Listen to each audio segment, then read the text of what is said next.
my fellow Marks, and welcome to this historic edition of the Mark Remark, which is guaranteed to make history, in that it's the first one that has the potential to be funny. Mark it in your calendars. My name's Martin, and here's a badly photoshopped image of me hanging out with Eddie Guerrero. I'm a part of Eddie Guerrero's legacy now, officially. That's how it works. You like a guy, then you have a brief encounter with him, and then you are part of his legacy. You have a vague association with something, might as well be etched in stone and carried down a big fuck-off mountain by Moses. This historical week on the historical history-making Monday Night Raw, things didn't start out according to plan. Well, ladies and gentlemen, this was somewhat of a surprise because we were expecting a match between Carl Anderson and Enzo Amore to kick us off here tonight on Monday Night Raw. Gadzooks! We thought we were going to start off Monday Night Raw with a wrestling match, but instead we went against the norm and started things off with an impromptu 20-minute talking segment instead. Madness! The world turned upside down! The statistical probability of a wrestling show starting off with talking is... well, I guess the ratio is 1-to-1, yeah. Chris Jericho announces to the WWE Universe that somebody stole the list of Jericho, and the crowd is vocally upset about it. Because yes, we are living in a world where Chris Jericho writing names on a piece of paper has more emotional investment going on than the entire WrestleMania card for this year. Kevin Owens finally finds a way to get Marks and Smarks alike to universally hate him. You know what? I don't know who has the list, and quite frankly, I don't care about the list. It turns out that Seth Pinchings rolled the list of Jericho, a move right up there with other legendary babyface shenanigans. Steve Austin riding out on a beer truck and spraying down Vince McMahon, Ric Flair screaming abuse of power at Eric Bischoff in WCW, Seth Rollins hiding a piece of paper behind his back and delivering the promo equivalent of nya nya nya nya nya. You bring that list right down here to me right now. Okay? Okay, fuck equivalency. He actually does that. How can you not root for this guy now? Seth Listings says he's going to make a role of his own, but this list is going to be of Kevin Owens' body parts that he destroys at Hell in a Cell, which could end up being a pretty long list, as the human anatomy has over 7,500 named body parts. There's a lot of items on this list, but I like to fast forward to the last one, item 3 million. Ah yes, I completely forgot that Kevin Owens has so many limbs that Goro from Mortal Kombat accuses him of overcompensating. This weekend at Hell in a Cell, Sasha Banks and Charlotte are competing in the main event, which is a huge deal and elevates the women's division to a whole new level. What's that? Oh, it's just one of 3 main events, which means that almost half of the pay-per-view is main event matches. And that completely dilutes any special feel that the match has whatsoever. Okay, right then. You're fucking lying. Enzo Amore finally takes on Carl Anderson, and fortunately for Enzo, the referee stops him before he uses up his steep quota of 3 wrestling moves that he's allowed to use per match.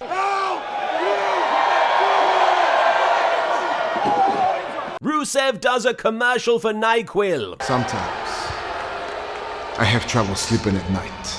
But then I got into a feud with Roman Reigns, and listening to his promos cleared that right up. Hey Rusev, who's your favorite Finding Nemo character? And your favorite brand of orange soda?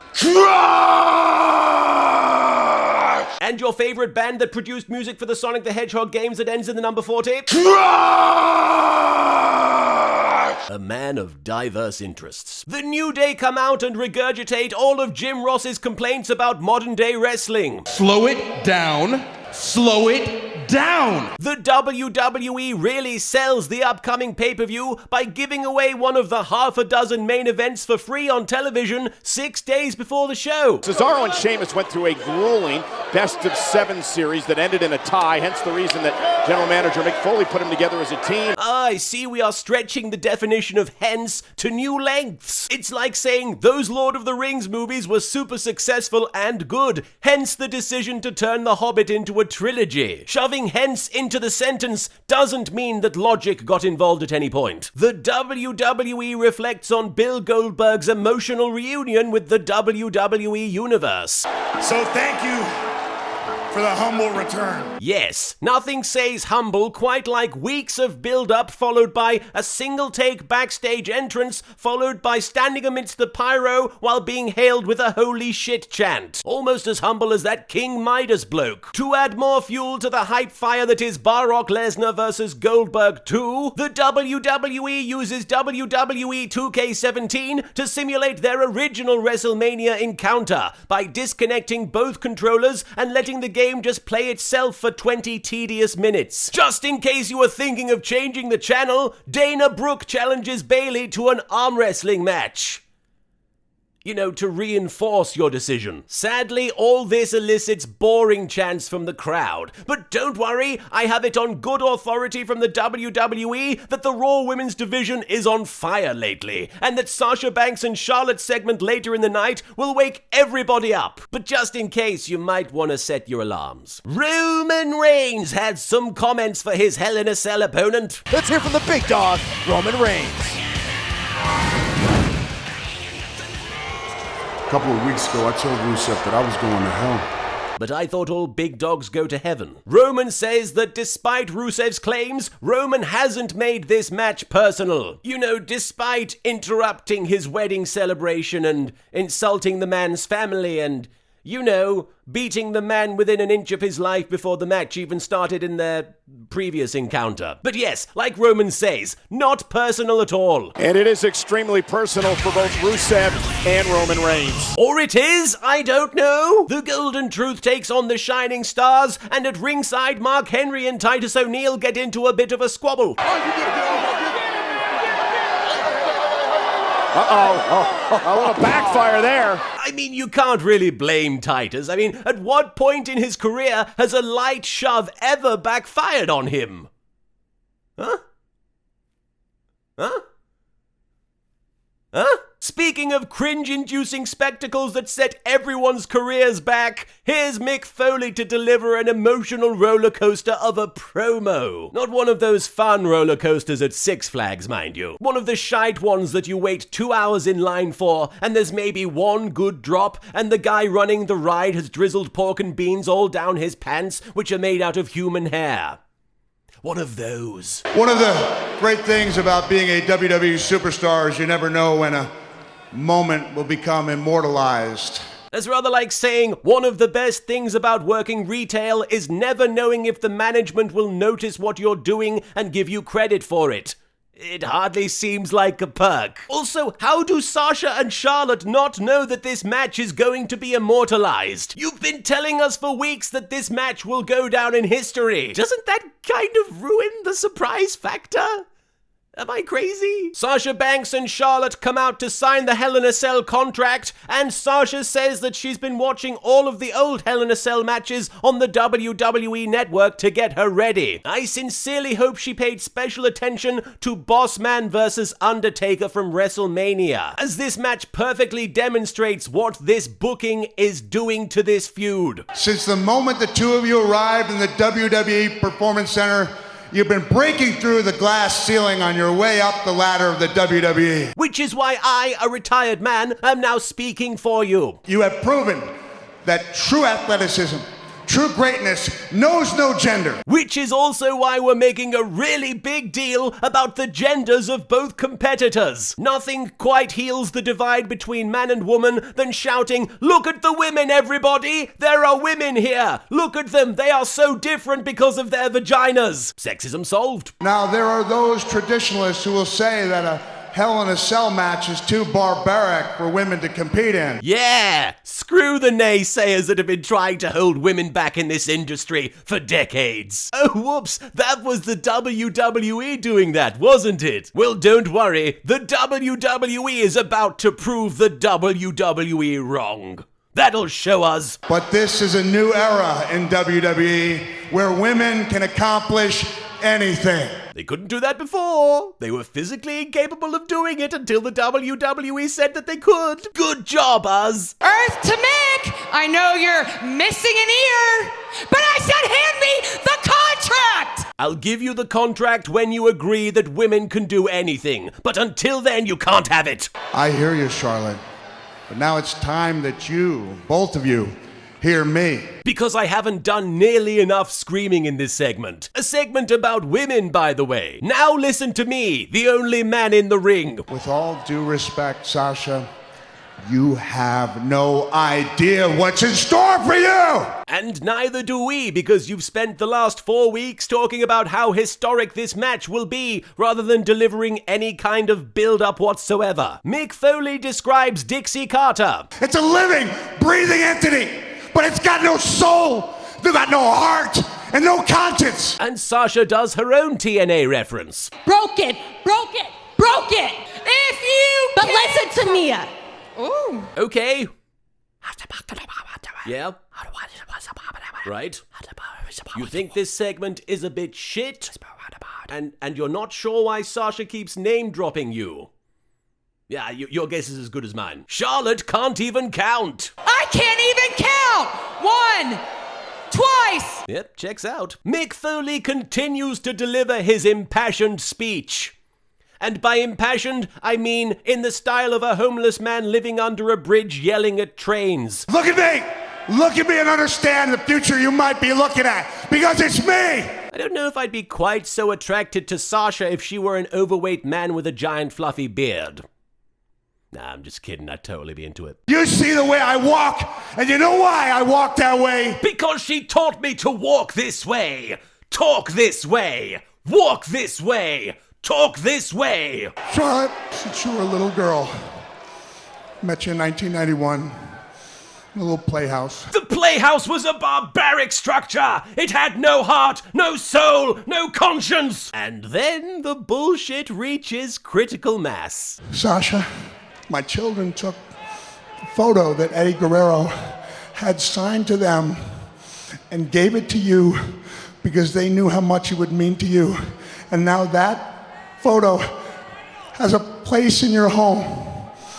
You're part of Eddie's legacy now.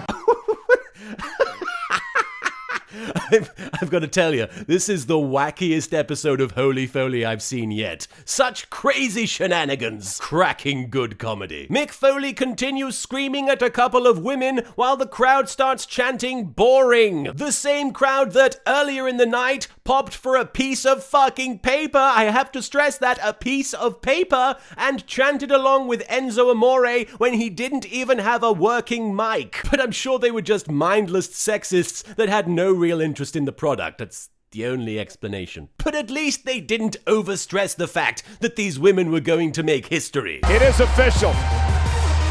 History will be made Sunday. Okay, enough caring apparently. It's time to stop caring. I'm done with that. No more caring. Caring is over. I've had enough of that. No more of the caring stuff. I'm done with that. TJ Perkins shows up and fucks a Sega Genesis or something. That's his gimmick, right? Video games? I don't fucking care. He says some stupid bullshit about Rich Swann. He's a lightning rod, man. He just knows how to light up a room. Who puts a lightning rod inside a room? Who's the idiot that does that? Tom Phillips is a 5-year-old boy. And that's the joke. In a 3-hour TV show, TJ Perkins and Brian Kendrick are the only cruiserweights allowed to have any discernible personality. I'm pulling your leg, of course. It usually goes over 3 hours. So what, you think you could just hit reset on everything that you've done? Can I download a mod for TJ Perkins so that he'll shut the fuck up about video games? Brock Lesnar and Paul Heyman show up and try really, really hard to get the crowd to chant for Goldberg in Brock's hometown. Guess what happens? Not that. But at least Paul Heyman's on his A game. This guy, this. Come on, Paul, where's that extreme hardcore passion you used to have? You used to be able to sell a Balls Mahoney match like it was a WrestleMania main event. Give us some of that. Goldberg is gonna be like Humpty Dumpty because, Humpty fucking Dumpty. Well, it's appropriate because you sound like a numpty. But hey, good thing we have Michael Cole to make up for some of Paul Heyman's mishaps. Hashtag Brock Lesnar is all you have to say about this. I think you gotta say a little bit more than that. Ladies and gentlemen, Brock Lesnar, the Beast Incarnate. Yeah, I guess that qualifies as more, but ultimately, I don't fucking care. After the main event, Kevin Owens powerbombs Seth Rollins onto the ring apron, a devastating move that has almost crippled most of his opponents in the past when he's used it. And so, of course, the announce team reacts like he just tickled the guy with a fucking feather duster. That's a powerbomb to the apron! That has cost superstars weeks of their career! Oh, yeah, just like Jim Ross's infamous call during Mankind vs. Undertaker in Hell in a Cell, where Mankind fell off the cell, and Jim Ross turned and goes, I'll be alright in a couple of minutes. Don't care. Living on to SmackDown move, and strangely, it feels like I care again. Yes, caring has been restored. Strange how that works, isn't it? Dean Ambrose tells professional wrestler and part-time ET stand-in James Ellsworth the number of people who took his WWE World title run seriously. No one. Right, nobody. I understand. Literally no one. I get it, but... Not a soul on earth. Brer Rabbit takes on Kane, and David Otunga wonders aloud how Kane will fare in this contest. My question is, how do you get the advantage over Bray Wyatt?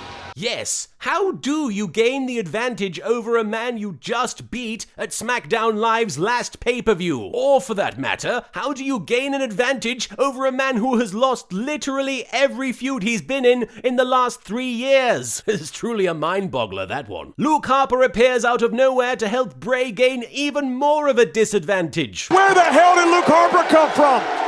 It doesn't matter, it's no disqualification! Ah, finally, an answer that works for literally every question. Which way's the bathroom? It doesn't matter, it's no disqualification. You got any spare change? It doesn't matter, it's no disqualification. Is this match no disqualification? It doesn't matter, it's no disqualification. The uses are limitless. Just when you thought it was safe for Andrea DeMarco to say things. The night has just started, and it's safe to say what we just saw was unexpected. AJ Styles comments on the quality of character models in all the recent WWE video games. It looks like someone took a WWE action figure, put it in the microwave, and melted it. Alexa Bliss beats down a returning Becky Lynch and sprays a literal yellow line down her back in true heelish fashion. And JBL doesn't miss a beat. That's past symbolic. Yeah, kind of symbolic. Much like how Bethesda games are kind of buggy, or how this joke is kind of on the nose. Randy Orton teases that not only is he joining the Wyatt family, but he's also been possessed by the spirit of Eric Rowan. Randy, do you care to explain your actions earlier tonight?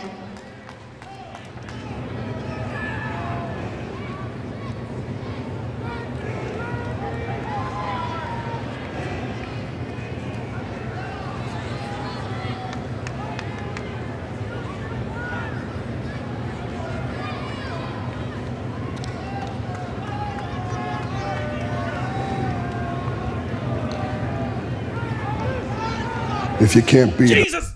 Nikki Bella and Natalya wrestle to determine who will represent SmackDown Live's women's division at Survivor Series, and JBL has some concerns. Can you imagine having to listen to Mick Foley brag about the fact they beat SmackDown for a whole year? Yeah, imagine having to listen to Mick Foley drone on and on about a subject you stopped caring about months ago. Good thing that's not something we have to deal with in real life, eh? Nikki Bella forces Natalya to tap out to the STF, and to everyone's surprise, the general manager doesn't walk out and spend 10 minutes congratulating each woman on their accomplishments and talking about how this will be a historical event remembered for decades to come, and commanding the crowd to kiss these women's feet in recognition of their accomplishments. Missed opportunity, I guess. Dean Ambrose loses an opportunity at the WWE title when James Ellsworth superkicks AJ Styles in the middle of the match. A move made famous by Shawn Michaels, who was once a mainstay of the stable D-Generation X. Who else was a part of D-Generation X?